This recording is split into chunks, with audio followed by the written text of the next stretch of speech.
Hi friends, കൊഴുക്കട്ട എങ്ങനെ ഉണ്ടാക്കാം? ഇതിൻ്റെ അവസാനമാണ് ടിസ്റ്റ്.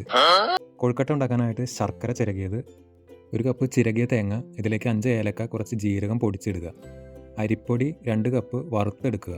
വറുത്തെടുത്ത അരിപ്പൊടിയിലേക്ക് നമുക്ക് കുറച്ച് വെള്ളം തിളപ്പിക്കാൻ വെക്കാം. സന്തോഷകരമായ ദാമ്പത്യ ജീവിതത്തിന് വേണ്ടി താഴെ വീണ പൊടി ക്ലീൻ ചെയ്യുന്നുണ്ട്.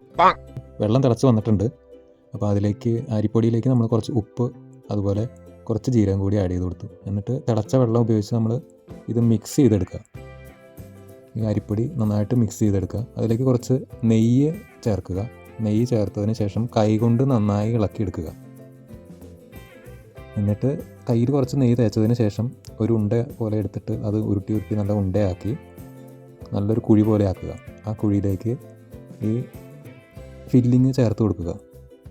ഫില്ലിങ് ചേർത്ത് നന്നായി വൃത്തിയായിട്ട് അടച്ചെടുക്കുക. നന്നായി അടച്ചെടുത്തത് നന്നായിട്ട് ഉരുട്ടിയെടുക്കുക. നന്നായി ഉരുട്ടിയെടുത്താൽ നല്ല ഉണ്ട പോലെ കിട്ടും, അല്ലെങ്കിൽ ചിലപ്പോൾ പുറത്തേക്കൊക്കെ പോകാൻ സാധ്യതയുണ്ട്. അപ്പോൾ നമ്മളിതിനെ കുക്കറിൽ വെച്ച് ഒരു വിസിലടുപ്പിച്ചെടുക്കുക.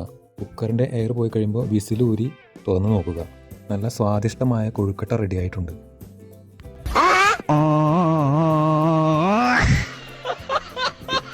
ചിലവർക്ക് ശരിയാവും, ചിലവർക്ക് ശരിയാവില്ല. എൻ്റേത് ശരിയായില്ല. 4 വിസിലടുപ്പിച്ച കാരണമാണ് ഇതിങ്ങനെ വെന്തു പോയത്. വീഡിയോ ഇഷ്ടമായി സപ്പോർട്ട് ചെയ്യാൻ മറക്കല്ലേ.